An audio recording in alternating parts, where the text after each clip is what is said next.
Paul presse les croyants. Si vous vous mettez en colère, ne péchez point, que le soleil ne se couche pas sur votre colère. Éphésiens 4, 26. Quelques-uns lisent « Soyez en colère » et s'arrêtent là, parce qu'ils voient dans ce verset que la colère est possible. Bien qu'ils soient nés de nouveau, depuis plusieurs années, ils se mettent encore en colère. Quand Jésus était sur la terre, il se mit en colère quelquefois pour d'autres. Lorsqu'il entra dans le temple, il se mit en colère parce qu'il trouva la maison du Père profanée. Quand il s'agissait de l'honneur de son Père, Jésus se mettait en colère. Mais lorsqu'on lui cracha dessus, lorsqu'on le souffleta, le maltraita, il ne se mit pas en colère. Nous nous mettons en colère pour différentes raisons. Lorsque quelqu'un nous lance des mots blessants, nous sommes en colère et nous ne pouvons pas dormir. Notre colère devrait être stimulée lorsque le nom de Dieu est pris en vain ou lorsqu'il est blasphémé.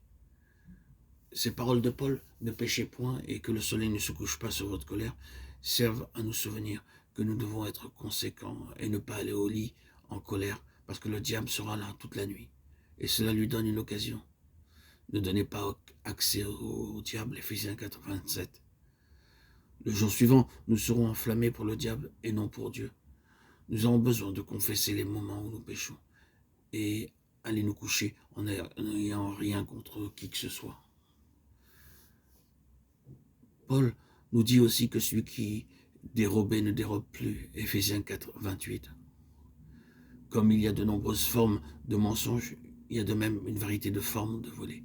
Une des formes mises en avant par l'Écriture est la gourmandise. Un homme qui a été avide, quand il est changé intérieurement, n'accapare plus, il donne. Par contraste avec le fait de voler, Paul dit, mais plutôt qu'il travaille en faisant de ses mains ce qui est bien, pour avoir de quoi donner à celui qui est dans le besoin. Éphésiens 4, 28.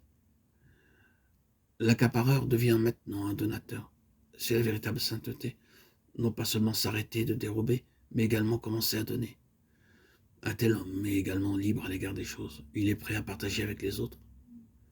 Paul continue en disant qu'il ne sorte de votre bouche aucune parole mauvaise, mais s'il y a lieu, quelques bonnes paroles qui servent à l'édification et communiquent une grâce à ceux qui l'entendent.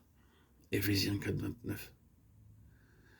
Notre conversation devrait être plaisante à Dieu et être bénéfique aux autres. Quoique parfois nous ne disons rien, nous gardons les choses intérieurement, nous ne sommes pas devenus saints pour cela. Mais Paul dit que ce qui est bon serve à l'édification. La bouche qui est utilisée pour de mauvaises choses doit être utilisée une fois pour toutes pour des paroles agréables. Seules des paroles bienveillantes peuvent édifier les autres.